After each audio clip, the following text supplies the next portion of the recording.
예, 아마 이재명 대통령 당선 1등 공신 아닐까 싶은데요. 민주당의 박주민 의원님 오셨습니다. 어서 오십시오. 네, 안녕하십니까. 얼굴도 타시고 좀 빠지시고 그런 것 같은데요. 살은 제가 원래 체중이 그렇게 변하는 스타일은 아니고. 예 그리고 빠질 살이 별로 평상시에도 별로 없어서 한 1.5kg 정도만 빠졌고요. 예. 아마 많이 타다 보니까 살이 많이 빠진 것 같다고 말씀하시는 것 같습니다. 이번에는 주로 경상도 쪽을 많이 다니시는 것 같더라고요. 아 제가 이제 그 골목골목 선대위 서울 예. 선대위 위원장이어서 서울의 강남, 서초, 송파 뭐 이렇게 좀 약간 원외 지역 위원장님들 계신 곳 예. 많이 다녔고요. 그다음에 전국 기본사회 위원장이어가지고 그 인연으로 요청이 들어오는 데는 좀 많이 다녔는데 말씀하신 대로 이제 대구 경북 쪽, 예. 그다음에 부산, 울산, 뭐 창원 뭐 이런 데 많이 다녔습니다. 포항, 예. 유세하실 때 그 고급 차가 와서 막 빵빵 소리 내고 막 대구였죠, 거기는. 예. 아, 그 진짜 사람 위험했어요. 그러니까요. 그 운전자는 이렇게 변명하고 있다고 제가 들었는데 저희 선거 운동원들이 자신의 차 앞을 가로막았기 때문에 빵빵거렸고 그 다음에 안 비켜서 그냥 어쩔 수 없이 갔다 이렇게 변명하고 있는 걸로 제가 거짓말이죠. 들었는데 완전 거짓말입니다. 네. 왜냐하면 제가 이제 무대 위에 올라섰을 때부터 저를 노리고 3번을 주위로 돌면서 계속 빵빵거렸고요. 마지막 3번째 때는 아예 유세차 옆에 차를 세워서 앞에 아무것도 가로막혀 있는 게 없는데 세워서 계속 빵빵거리면서 창문을 내려서 저를 째려보면서 계속 빵빵거렸거든요. 하도 그러다 보니까 저희 운동원들이 가라 아니면 차에서 내려라라고 얘기하는 와중에 엑셀을 밟아버린 거예요. 그러니까 이거는 사람이 차에 의해서 다칠 수도 있다는 상황을 인식하고도 엑셀을 밟은 거라서 이거는 굉장히 중한 범죄로 처벌받아야 되는 사안입니다. 좀 젊은 친구 같던데요. 20대래요. 20대인데. 네. 그 안에 차 안에 타고 있는 사람이 운전자 포함해서 3명인데 3명이 다 20대. 그리고 내리면서 하는 말이 경찰을 부르겠다고 하니까 그럼 좋다.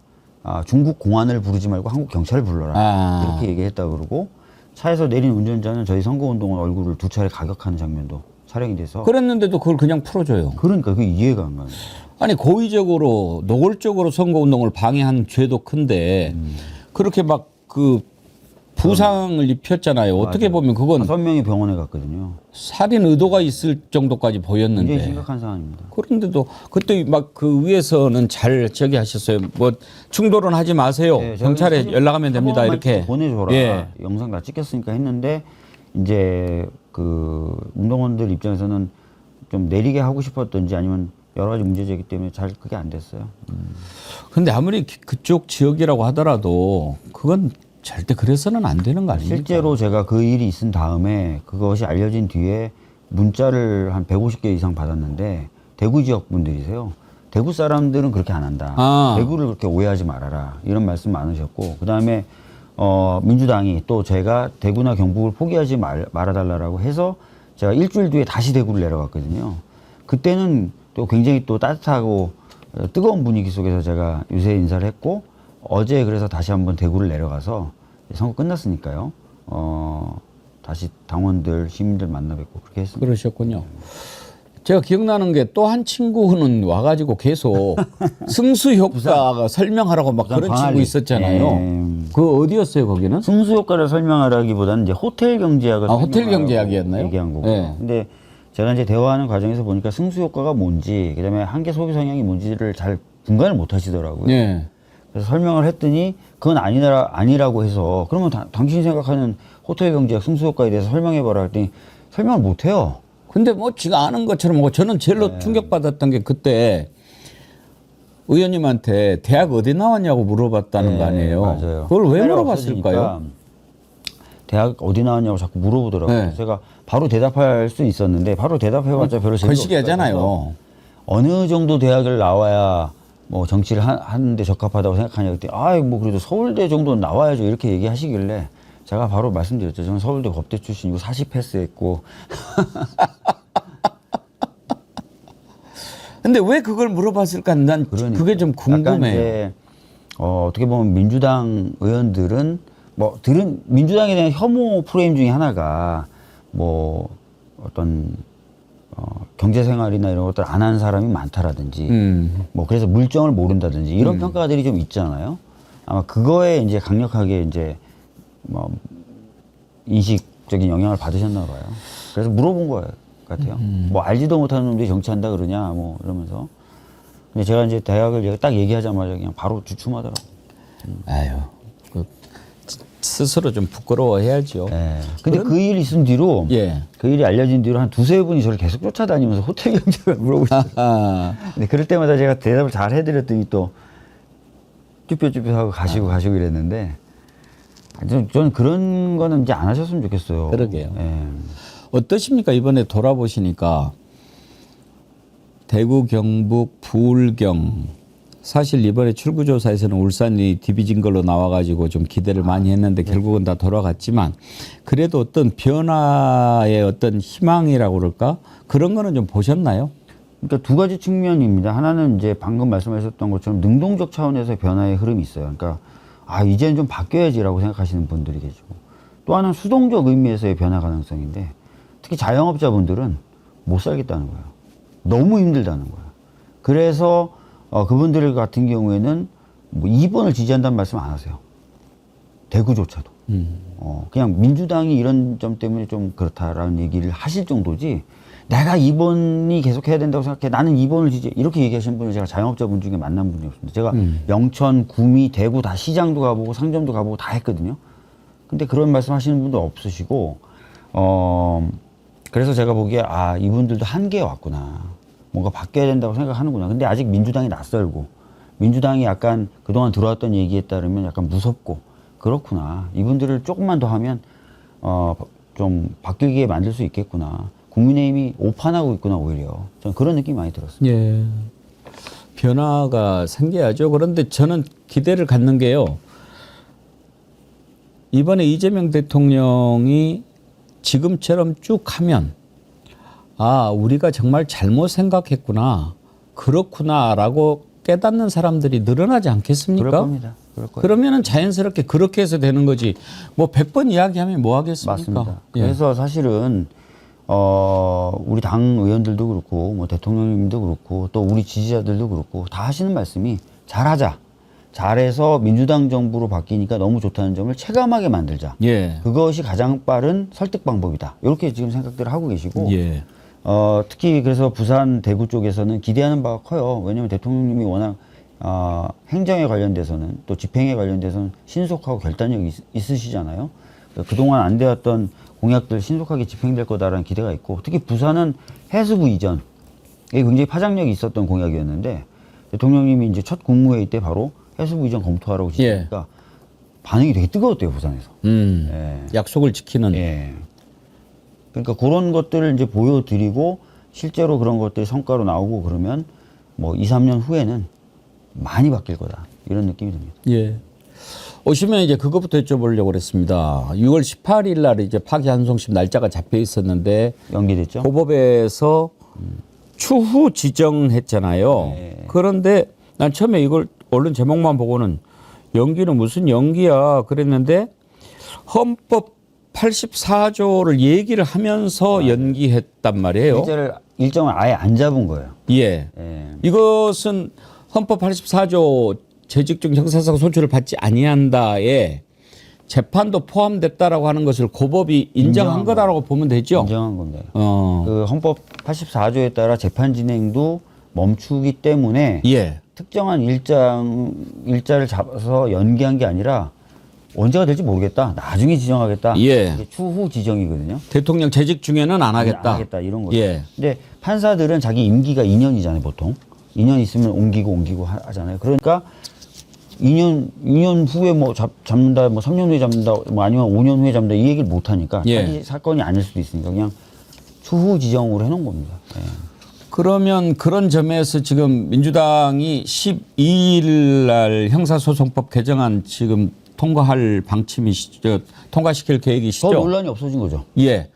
그러면 오히려 법원이 거니까. 결정한 것을 도와줄 수 있는 법안 아닙니까? 그렇죠. 그러니까 이제 논란이 없어요. 예. 법원도 인정한 내용을 그냥 법문에 담는 거예요. 예. 예, 해석에 계속 여지가 있다라고 얘기하는 분들이 계시고, 근데 헌법 학자들이나 그 다음에 입법조사처, 심지어는 이번에 법원까지도 그렇게 하는 게 맞다라고 했으니까 예. 당연한 내용을 그냥 법에 담는 겁니다. 더 이걸 이상 가지고 뭐 국민의힘이 뭐니 어쩌니 뭐 하는 거 말이 말이 안 되는 거예요. 안 되는데 말을 또 할까요? 아니 뭐 고법에서 공보관까지 통해가지고 발표했는데 뭘 더 얘기하면 안 되죠. 근데 그거를 법에다 아예 그냥 담아서 예. 나중에라도 또 혹시나 혼란이 있는 거는 정리할 필요는 있어요. 예. 사법개혁도 지금 사실은 우리 과제긴 한데 당장의 민생이 너무 급하고 내란 척결 우선이니까 그런 부분은 차차 좀 봐야 되겠지만 대법관 증언하는 것은 일단은 결정은 다 된 거 아닙니까? 대법관 증언 관련된 부분은 저는 옛날부터 필요하다고 봤던 예. 사람이라서 그런데 뭐 지도부 차원에서 특히 이제 원내 지도부가 새로 이번 주에 구성되다 보니까 새로 구성될 원내 지도부 입장에서는 본인들이 조금 핸들링을 해야 될 필요를 느낄 수도 있겠죠. 사회적 논의가 더 필요하다고 느낄 수도 있겠고 그렇습니다만 저는 기본적으로 옛날부터 대법관 증언 필요성 주장해 왔던 사람으로서 예. 큰 문제 아닌데 아마 국민분들은 약간 이 논의 자체가 좀 낯설 수도 있어요. 근데 한번 생각해 보십시오. 이번에 좀 드러났지만 대법관들이 수에 비하면 굉장히 많은 사건을 처리해야 되고 그러다 보니까 기록 검토도 제대로 안 한다라는 게 드러난 거지 않습니까? 거기다 더 문제는 뭐 사건이 민사도 있고 형사도 있고 행정도 있고 노동도 있고 특허도 있고 굉장히 많아요. 각 분야마다 또 특수성이 다 있습니다. 그런데 소부를 4명이 소부를 하나 만들잖아요. 12명이니까 3개의 소부에서 이걸 짬뽕으로 다 다룹니다. 예. 사건의 특수성과 구분 없이 상관없이.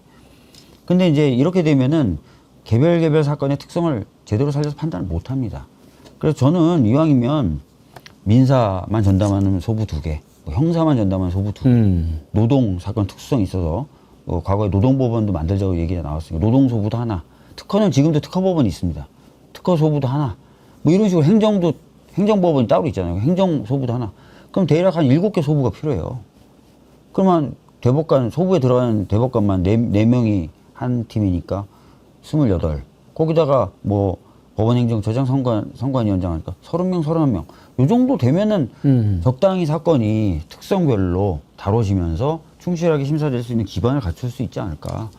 이건 국민들을 위한 거거든요. 아니 신속한 재판이 매우 중요한데 대법원만 가면 항상 시간이 많이 맞아요. 걸리잖아요.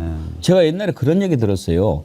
대법관을 하고 나와서 변호사 개업을 했을 때 뭘로 돈을 제일로 많이 버느냐 하면은 대법원만 가면은 이렇게 재판이 늦어지고 결과가 안 나오니까 대법관 출신 변호사한테 맡기면 그걸 빨리 재판하게 해준다. 그러니까 민사 같은 경우에는 예를 들어서 하루 이자가 얼마입니까? 이게 맞아요. 얼마나 큰데 그래서 그걸로 뭐 엄청 번다 그런 얘기도 들었어요.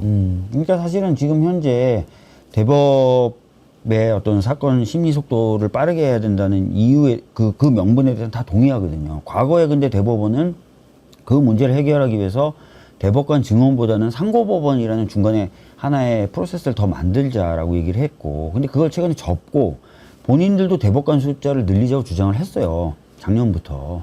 그러니까 그런 추세에 맞춰서 늘리되, 아까 말씀드렸던데 이왕 늘릴 거면 사건의 특수성이 고려된 소부 구성도 가능하게끔 좀 늘리자. 이게 왜 타당하지 않은 주장이에요. 그렇죠. 그래서 저는 이건 굉장히 필요한 내용이고 사실 20년, 30년 전부터 주장되어 왔던 내용이니 잘했으면 좋겠는데 다만 국민분들 입장에서는 나설 수도 있어요. 예. 법조계가 아니셨던 분들 입장에서는 또는 뭐 본인 사건이 법원에 계류돼 본 경험이 없는 분들은 그냥 괜히 이상하게 생각하실 수만 모든 걸 있는데 불순하게 보면은 또 다 그렇죠. 이번 기회에 한번 사회적 논의를 해보는 것도 좋긴 좋아요. 근데 하여튼 저는 필요하다고 봅니다. 대법원 바꿀 때 그것도 좀 바꾸면 좋겠어요. 이걸 법까지 할 수는 없겠지만 대법관들 앉는 의자도 좀 바꿨으면 좋겠어요. 그건 법으로 하긴 좀 그렇고요. 그러니까요. 아니 근데 헌법재판소를 우리가 보다가 헌법재판관들 하는 걸 보다가 조의대를 보면서 놀란 게 헌법재판관들 의자는 그냥 일반적인 그런 의자였는데 대법관은 그냥 완전히 꼭 일제시대 딱 그 법관들을 갖는 뭐 이런 의자였잖아요. 보는 내용 불편하더라고요. 놀라셨죠. 네. 뭐 아직도 저렇게 그냥 자기들이 뭐라고 생각하고 말이죠. 일반 법관들도 의자가 좀 그렇게 돼 있죠. 제가 법정에 가본 지가 좀 돼가지고. 알겠습니다. 우리 박주민 의원님은 이제 보건복지위원장님이시니까 김주리 리니님이 위원장님 의료 개혁도 하루빨리 신경 써주세요. 아직 의대생들과 전공의들 제자리 못 찾고 있습니다. 이런 걸 주셨는데 이건 조금이라 도 여쭤보기로 하고 지금 궁금한 거 한두 가지만 더 여쭤볼게요. 이번에 이제 민정수석의 오광수 변호사가 됐지 않습니까? 이분을 놓고 그 전에 이제 당 내에서도 검찰 개혁하는데 특수부 검사 출신이 오는 게 이게 좋나 막 그렇게 말이 나왔잖아요. 네. 그래서 조금 인사가 늦어지는 것 같으니까 그러면은 재고하는 모양이다라고 하는데 어제 발표가 났어요. 혹시 이분 아시는 분이세요? 저는 몰라요. 네. 저는 모르는 분인데 하도 이제 걱정들을 많이 하셔서 제가 대통령실 쪽 얘기를 좀 들어보니까 이제 검찰 개혁이나 이런 부분에 있어서 속도가 늦어지거나 이런 것들을 우리 지지자들은 걱정하시잖아요. 근데 이제 사실은 이번에 이루어질 검찰 개혁은 법을 통한 개혁입니다. 그렇기 때문에 국회하고 국회의 파트너가 법무부예요.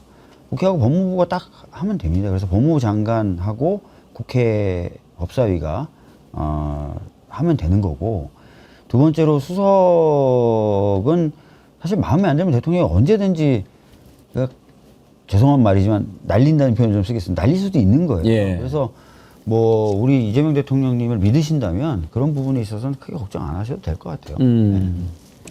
그래요. 그리고 또 그런 분위기도 있어요. 아이고 이재명 대통령이 어떤 분이냐 다 알아서 생각해서 했을 거다 했는데 검사 출신에 대해서 워낙 우리가 많이 좀 놀라가지고. 그렇죠. 그래서 긴장감을 가지신다거나 또는 예의주시하시는 거는 뭐 필요할 수도 있고 또 그렇게 하시는 거에 대해서 뭐라고 말씀드리진 않을 텐데, 지금 걱정하시는 주 포인트가 이제 검찰 개혁 관련된 부분이라면 아까 말씀드렸던 대로 그거는 법무부와 국회 특히 법사위가 하는 것이기 때문에 지금 우리 의원들 그동안 어떻게 해왔는지 잘 봐 오셨잖아요. 그러니까 그 부분에 대한 지나친 우려는 안 하셔도 되고, 제가 예전에 뭐 다 말씀드릴 수는 없는데 군사법원법을 한번 크게 바꾼 적이 있어요. 예. 바뀌어가지고 이제 최수근 상병권 같은 경우 박정훈 대령이 민간 수사기관 이첩하는, 그게 제가 이제 법을 바꿔서 그렇게 했는데 그 작업할 때도 사실 바이어스가 상당히 있었어요. 그냥 법사위원들이 똘똘 뭉쳐서 해버렸어요. 하면 됩니다. 예. 인사 관련해서 한 가지만 더 여쭤볼게요. 또 우상호 전 의원이 이제 정무수석이 됐지 않습니까? 근데 강원식 비서실장보다 나이도 더 많고 선수도 더 많고 좀 거시기하지 않겠냐? 둘이 친한데 엄청. 그렇습니까? 둘이 엄청 친해요. 뭐 불편한 거 없을까요? 불편한 게 없어요. 그래도 일단 수석이면 비서실장 아래잖아요. 그렇죠. 그래서 조금 괜찮을까 이렇게 했는데 그렇게 한 이유가 뭘까요? 왜냐하면 일부에서는 바뀐 거 아니야? 우상호 비서실장, 강원식 정무수석 이렇게 가야 되는 거 아니야? 이렇게 했을 텐데 대통령의 그 의도는 어떻게 보시나요? 그러니까 이렇게 생각하시면 돼요. 역할이 다릅니다. 그러니까 비서실장은 사실 대통령을 지근거리에서 보좌하면서 대통령실을 꾸려나가는 사람이에요. 근데 정무수석은요, 사실 대통령실에 있는 시간보다는 여야를 막론하고 여러 국회의원들을 만나고 다니는 겁니다. 그래서 예전에 이제 정무수석들 얘기 들어보면 사무실에 앉아있을 틈이 없다는 거예요. 계속 떠돌아다닌다는 거예요. 앉아 있으면 일 안 하는 거죠. 앉아있으면 일 안 하는 거예요. 누구하고 차를 마시고 있거나 어떤 의원실에 들어갔는데 앉아 있어야 돼요. 그게 그 사람들 일입니다. 그러니까 일 잘하는 정무수석은 대통령실에 앉아 있지 않습니다. 역할이 완전히 다르다고 보시면 돼요. 예, 정말 그런 점에서는 한참 동안 예전에 이제 문재인 정부 시절에 정무수석들, 초기 정무수석들 특히 보면은 화분 나르느라고 정신없었어요. 그래요. 당선되면 다 이게 화분 나르고 가서 직접 하고 차 마시고 또 뭐 좋은 일 있으면 가서 꽃다발 하나 들고 와서 또 하고 또 차 마시고, 이게 일이에요. 맨날 떠돌아다닌대요, 자기는. 사무실에 앉아있을 틈 없다 그러더라고요. 박주민 의원님도 우상호 의원 잘 아시잖아요. 잘 알죠. 가장 큰 장점은 뭐라고 보십니까? 그러니까 뭐 이분이 색깔이 분명하거나 또는 뭐 이렇게 좀 편하게 좀 평가를 할게요. 선배님이시지만 뭐 안 들으시겠지 뭐. 흔히 말하는 개혁성 이런 것들은 약하시지만 그래도 윤활유 역할은 굉장히 잘해주는 분이에요. 윤활유 역할은. 그러니까 정무수석감이죠 뭐 그냥. 그래요. 유머 감각도 뛰어나고. 정무수석이 개혁하는 사람은 아니거든요. 정무수석은 뭔가 과제가 있고 그 과제를 위해서 에너지를 부을 때 바퀴가 잘 돌아가도록 윤활유 역할을 해주는 사람이에요. 톡 튀면은 왜 튀냐? 야, 내가 가서 얘기 좀 해줄게. 야, 너무 서운해하지 마. 요런 역할을 하는 사람들이거든요. 아무튼 이번에 수석이 됐든 비서관이 됐든 이재명 대통령실에 들어간 사람들은 죽었다 복창해야 될 거예요. 네, 일을 대통령님이 워낙 많이 하시니까 과거에는 이제 대통령실이 일을 많이 하고 대통령은 약간 대통령실에 쌓여 있는 분위기였잖아요. 그래서 이제 경우에 따라 문고리라는 얘기도 나오고 그렇게 되는 건데 지금 아마 대통령이 앞에 탁 나와 있을 거예요. 앞으로도. 예. 그러니까 이제 사실 수석들은 그걸 바치는 역할을 하겠죠. 수석을 포함한 대통령실. 되게 지도자 크게 네 가지로 막 분류하는 법이 있잖아요. 네. 부지런한 거, 멍청한 거 이걸 기준으로 멍청한데 부지런한 지도자. 머리는 좋은데 게으른 지도자. 멍청하면서 게으른 지도자. 똑똑하고 부지런한 지도자 막 이렇게 가지고 똑부, 멍부 막 이러잖아요. 제일 최악이 멍청한데 부지런한 사람. 이 사람. 근데 이제 윤석열은 멍청하고 게으르니까 그나마 꼴등은 면한 건데 가까이서 보신 이재명 대통령은 그 네 가지 중에 어디에 해당할 것 같습니까? 똑똑하고 부지런한데요. 예. 지금 말씀하신 네 가지 기준이 저는 대통령한테는 딱 맞지는 않다고. 아, 멍청하고 게으르잖아요. 공백을 허용하지 않습니다. 이 구조는. 누군가 치고 들어와서 다 먹어 들어와요. 아, 예. 그러니까 예를 들어서 대통령이 멍청하고 아무 일도 안 하고 게을러. 그러면 그대로 그냥 있으면 그게 원래 그 전제잖아요. 그렇죠. 지휘관이 그냥 가만히 있으면 그냥 가만히 있는 게 전제가 될 때 성립하는 알아서 해줄 거다라는. 분류법이거든요. 근데 여기는 그렇진 않아요. 여기는 이제 예를 들어서 대통령이 손을 놓거나 관심을 안 가지거나 대통령이 심지어 멍청하거나 그러면 누군가가 자기 이익을 가지고 와서 뚫고 들어와요. 그래서 제가 보기에는 말씀하셨던 그 네 가지 분류법이 보통 전통적인 방법이고 예. 그런데 그건 정치판에는 어울리지 않는다. 특히 대통령실에는 맞지 않아요. 예. 대통령 권력에 공백이 생긴다? 누구든 뚫고 들어오죠. 기억하시겠지만 박근혜 때도 우리는 잘 몰랐는데 최순실이라는 걸 누가 찾아내가지고 기업들은 거기다 줄을 대고 있었던 거잖아요. 우린 몰랐잖아. 나중에 알았지. 예. 예. 우리는 명태균을 몰랐는데 우리는 건진을 잘 몰랐는데 이렇게 되는 거잖아요. 예. 그러니까 공백이 있으면 여기 뚫고 들어옵니다. 찾아내서 그거를. 그래서 탄탄하게 다 해야 되는 거고 하는 게 제일 맞아요. 예. 이번에 그 대통령실에 가서 이렇게 저 식사하고 그럴 때 의원님도 거기 가셨나요? 1기, 2기 지도부. 아. 1기, 2기 지도부. 상임위원장은 따로 부르시나요? 나중에 아마 보게 될 겁니다. 예. 그러면은 그 개수영장 그때 가서 보시겠네요. 개수영장을 가서 볼 수도 있고요. 상임위원장들하고 식사는 보통 국회에서 하십니다. 아. 국회에 이제 시정연설하러 오셨을 때 예. 뭐 의장과 함께 상임위원장들까지 다 불러서 식사를 하시죠. 예. 근데 이번에 이제 이재명 대통령 첫날 필기도구 갖다 줄 직원도 없고 완전히 무덤 같다고 그렇게 얘기하셨잖아요. 오늘 보니까 정진석 비서실장하고 유재순 총무비서관이 그런 지시를 했다고 그러는데 이거는 정말 정말 나쁜 놈들이다, 못된 놈들이다 욕을 하기 전에 법적으로도 이거는 문제가 되는 거 아닙니까? 뭐 고의 여부나 이런 것들을 판단해야 되는데 뭐 그런 문제는 차치하고라도 굉장히 문제 있죠. 왜냐하면 인수위가 없이 시작되는 되고 그래서 뭐 매뉴얼 같은 걸 좀 작성해서 넘겨주거나 보통 그래야 된다는 거 아니에요. 근데 그런 것도 없었을 뿐만 아니라 늘공이라고 우리가 소위 부르는 일반직 공무원들 다 복귀 명령을 내렸다는 거잖아요. 예. 그럼 명백히 의도 있는 거 아니에요? 그러니까요. 복귀해라고 누군가 지시를 했으니까 갔겠죠. 그거는 진짜 공백을 만들겠다는 거 아니에요. 일부러. 이건 국민분들이 이거 명확하게 기억해 주셔야 돼요. 아, 국민의힘이라는 애들은 이런 애들이구나. 그 골탕 먹이고 방해하고 발목 잡는 데만 능하지 국민을 생각하는 애들은 아니구나. 이게 기억을 해 주셔야 돼요. 법적으로 이거 업무 집행 방해에 해당하지 않습니까? 그러니까 그런 거는 이제 이게 뭐 위계 뭐 이런 것들을 써서 예. 업무를 방해해야 되는데 이게 그런 건지는 판단을 좀 해보긴 해봐야 돼요. 폭행, 위계 뭐 이런 거 써야 돼요. 근데 정말 나쁜 놈들이에요. 그거 말이 안 되죠. 어떻게 네. 그렇게 할 수가 있습니까? 그러니까요. 아니 진짜 국민을 생각하면 A4 한 장이라도 인수인계 할 거 좀 써주고 예. 자기가 성심성의껏 뭐 강훈식 뭐 대통령실장 지명되면 가서 얘기도 좀 하고 일반직 공무원들 뭐 돌려보낼지 말지 이런 상의도 좀 하고 해야 되는 거 아니에요? 이번에 이제 파면됐으니까 그런 것을 아예 뭐 생각할 수도 없지만 이제 우리도 이재명 대통령 때부터는 그런 것도 한번 해봤으면 좋겠어요. 미국처럼 손편지를 딱 써가지고 후임 대통령 책상에 딱 놓고 간다는 거 아닙니까? 그렇다고. 그러면은 그걸 보고 또 자기도 퇴임할 때 다음 대통령한테 손편지 써서 주고 내 당이든 남의 당이든 상관없이 그런 거 좀 좋지 않겠어요? 그럼요. 근데 이 윤석열 정부가 굉장히 못된 게 온통 편가르기 하거든요. 공직사회도 난장판을 만들어놨다는 거예요. 한동훈 법무부 장관 시절에 한번 나와서 얘기하는 거 들어보세요. 전 정권 검사, 현 정권 검사 이렇게 얘기해요. 검사가 현 정권 검사가 어디 있고 전 정권 검사가 어디 있습니까? 근데 그렇게 딱 나누는 거예요. 그러니까요. 그 공직사회 다 그렇게 나눠서 보고. 갈라치기만 네. 하는 거니까. 그러니까 무슨 정부로서의 연속성, 국민을 위한 봉사의 지속성 이런 거에 대한 관념이 없어요. 5년 뒤에는 박주민 의원님이 이재명 대통령님한테 손편지 받았으면 좋겠는데. 어쨌든 어떤 내용이든 한번 받아보도록 하겠습니다.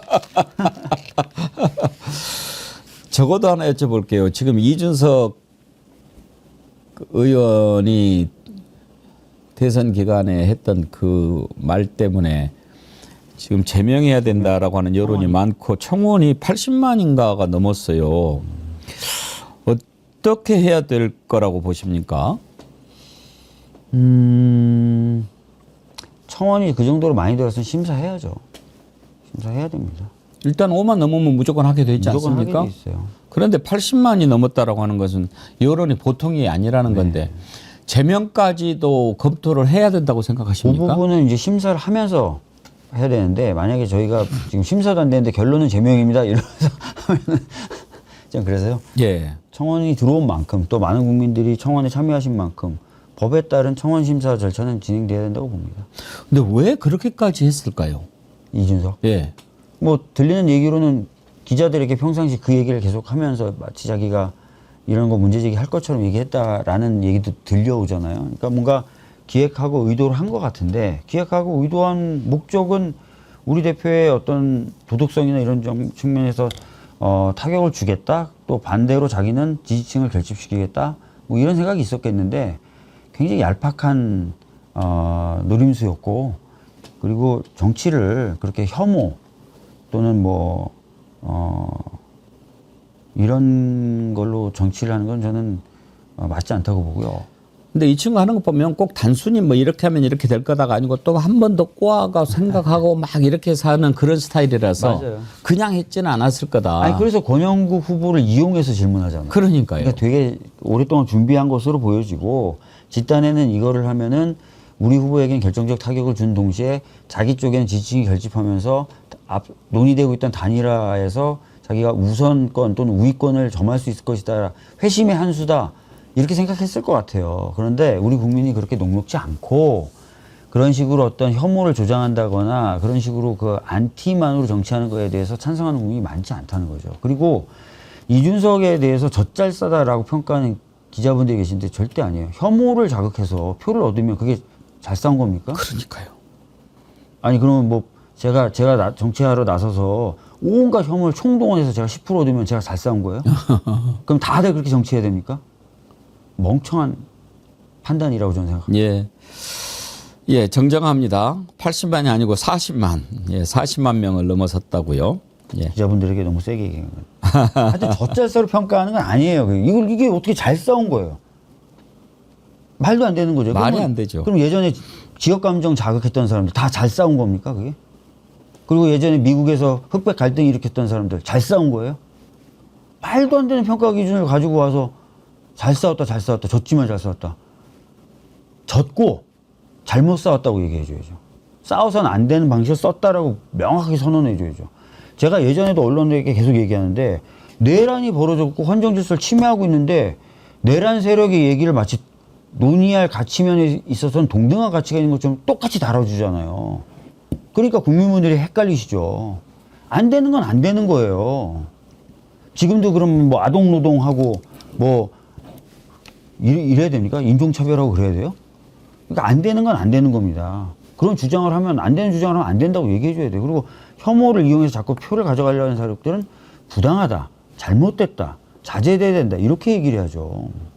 얘기 나온 김에 저쪽 얘기지만 한번 좀 의견을 여쭤보고 싶은데 지금 국민의힘 당장에 그냥 가지는 않겠죠. 지금 뭐 지난번에 후보 교체하는 것 가지고 김용태 비대위원장이 이것저기 하겠다라고 하니까 지금 저쪽에서는 뭐 벌써부터 뭐 선 그어놓고 하냐고 난리치고, 홍준표 시장은 지금 하와이에서 저건 진작 없어져야 된다라고 하고, 이준석은 이번에 저렇게 망했고, 뭔가가 큰 변화가 불가피해 보이는데 혹시 어떻게 될 것 같습니까?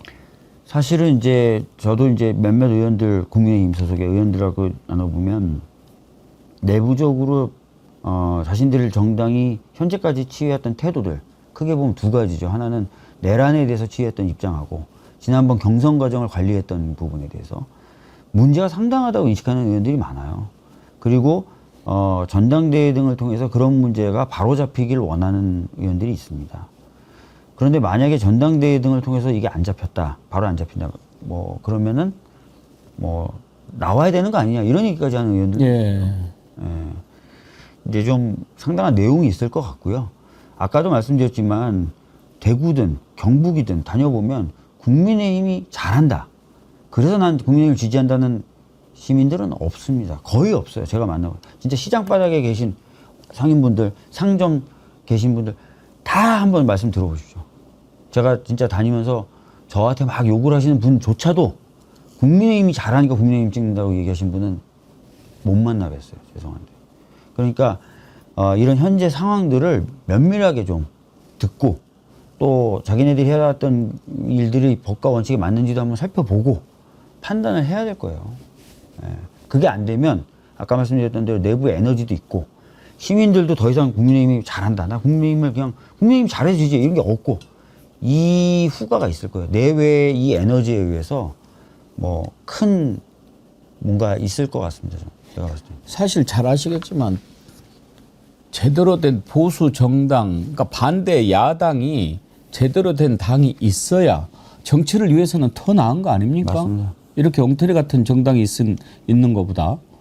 김문수 후보는 어떻게 할 것 같아요? 지금 하는 거 보면은 또 계속 턱걸이하고 뭐 현충원 가고 뭐 이렇게 하는 거 보면 그렇게 졌는데도 나 이래봬도 40% 얻은 사람이야, 이런 게 좀 보이는데. 맞습니다. 그래서 아마 당권 도전 할 것 같고요. 아, 그래요? 당권 도전 할 것 같은데 이제 문제는 그러면 김문수 후보가 당내에서의 그러면 장악력과 영향력이 있는 상태냐, 현재 대선 후보를 지냈지만. 근데 뭐 김상욱 의원이나 이런 사람들 얘기 들어보면 당의 주인은 따로 있다는 거잖아요. 소위 말하는 친윤 그룹이라고 하는. 예. 친윤도 아니고 원래 그룹이 있다는 거잖아요. MB계. 30-40명. 예. 그 사람들이 뭐 윤석열 데려와 쓰기도 하고 나경원을 쓰기도 하고 윤상현을 쓰기도 하고 막 김문수를 세우기도 하고 이런 식이라는데 그 그룹하고 어떤 관계 정립이나 이런 건 어떻게 될 것이냐. 어차피 그 그룹의 도움을 받아야 김문수 후보가 뭘 해볼 텐데. 그런 게 관전 포인트로 남아있는 것 같고요. 근데 그 또 중요한 건 전체적으로 봤을 때 그 그룹이 그럼 아까 말씀드렸던 것처럼 내란이라든지 지난 후보 교체 과정에 대해서 어떤 태도를, 변화된 태도를 보여줄 거냐. 잘 못 보여준다면 그걸 못 견디하는 작은 그룹이, 규모는 작지만 작은 그룹은 다른 또 선택을 할 수도 있는 거고. 여러 가지 지금 갈림길 앞에 국민의힘은 놓여져 있다고 보입니다. 한두 가지만 더 여쭤보겠습니다. 이재명 대통령 이제 6일 됐거든요.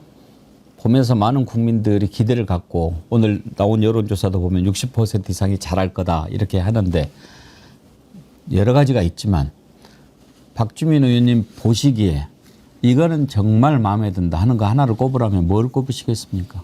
뭐 아직까지 다 실체가 드러나진 않았지만요. 제가 좀 다녀보면 진짜 아까 말씀드렸던 대로 시장이나 자영업자분들, 음식점 뭐 이런 것들 하시는 분들 너무 힘들어 하시거든요. 그러니까 두 가지예요. 그러니까 내수가 급격하게 침체되어 있는 상태인데 뭐 금리라든지 수수료라든지 이런 건 오르고 있어가지고 이분들이 진짜 양쪽에서 그냥 쪼이는 거예요. 그 대출금 상환하는 시기도 다가오고 있고 이분들에게는 내수 진작을 위한 대책과 함께 그 영업 환경을 좀 조정해 줄 수 있는 제도 개선이 필요합니다. 예를 들어서 뭐 배달 앱의 수수료 문제라든지 이런 것들이 필요한데 이런 부분에 있어서 일단 확실하게 좀 올해 내에 성과가 나올 거예요. 그러면은 아래쪽에 계신 분들, 꼭 아래쪽도 아닙니다. 거의 우리나라 중산층이라고 생각하셨던 분들이 자영업 하시는 분들이 많거든요. 그런 분들이 확실하게 효능감을 느끼실 겁니다. 그리고 장기적으로는 산업정책에 관련돼서 굉장한 고민이 있어요. 사실 보수 정권은 산업 정책이라는 게 별로 없습니다. 예. 규제 완화 정도죠. 아니면은 대출 등을 통한 이런 지원 정도지 정책적으로 어떤 산업을 육성한다거나 하는 거에 대한 마인드가 별로 없어요. 자기네들이 맨날 박정희 얘기하지만 박정희가 산업 정책의 화신 아닙니까? 자기네들은 산업 정책이 별로 없어요. 뭐 과거의 정권들 보면. 근데 우리 대통령님은 산업 정책에 대한 이 아이디어라든지 산업 정책에 대한 그 에너지가 강해요. 그래서 뭐 AI라든지 반도체 어떻게든 해보겠다라고 하는 거잖아요. 국가적으로도 어떻게 한번 해보겠다는 건데 장기적으로는 분명히 그런 부분에 있어서도 눈에 띄는 변화가 있을 겁니다. 예. 오늘도 지금 코스피가 올랐거든요. 5천 시대 희망 가져도 된다고 보십니까? 예, 뭐 사실은 이제 일본의 경우에 밸류업을 우리나라보다 먼저 했어요. 근데 밸류업 하는 과정에서 크게 이제 두 가지였는데 하나는 이제 상법 등을 개정해가지고 지배구조를 투명하게 만든 거고 일본판 국민연금이 좀 적극적 역할을 했거든요. 두 가지 기능이 합쳐져서 밸류업이 많이 됐는데 그런 아이디어를 그대로 가지고 계시거든요.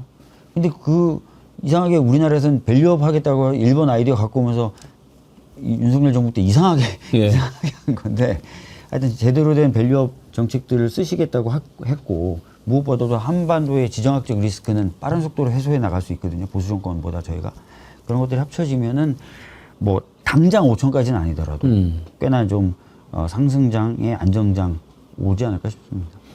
아까 어떤 분이 댓글로 오늘 주식 통장 만든다고 그런 분도 계시고 그러더라고요. 네.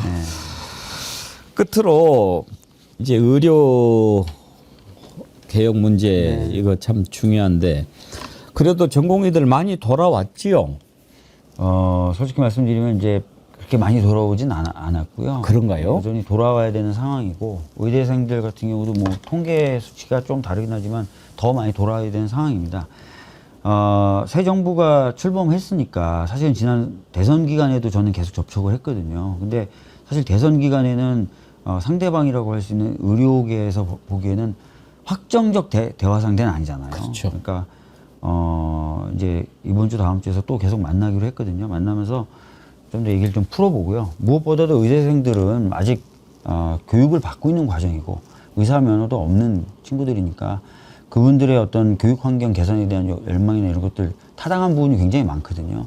그런 것들 좀 수용해 나가면서 좀 대화를 하면 의대생 문제는 전공의보다는 조금 더 빠르게 좀 풀 수도 있지 않을까라는 조금 낙관적인 기대를 한번 해보고 있습니다. 네. 아까 확정적 대화 상대 말씀하셨는데 네. 사실 대통령, 그러니까 새로운 정부가 되기 전에 박주민 위원장님이 하시는 말씀하고 이제 정부 여당의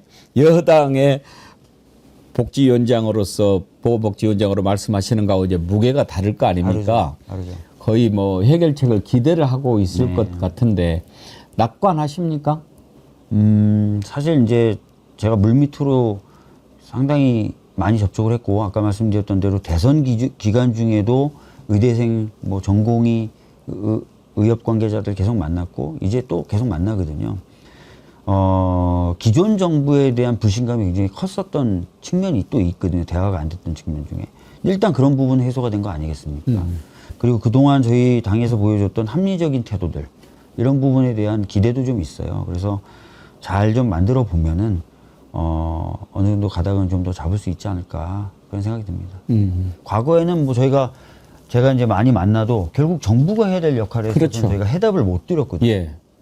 근데 이번에는 이제 잘 얘기가 되면 해답도 드릴 수가 있는 상황이 됐기 때문에 전보다는 좀 대화하기가 좋아진 여건이라고 생각됩니다. 제가 생각하기에는 위원장님께서 열쇠는 갖고 있는데 네. 그 열쇠를 아직 안 쓰신 것 같은 생각이 들어서 이제는 언제 쓰시면은 이게 차카닥하고 열릴 것 같은데. 그러면 좋겠어요. 근데 일단은 열쇠만 있어도 되는 게 아니라 뭐 자물쇠도 이 열쇠에 많은 자물쇠가 있어야 되는 예. 거고.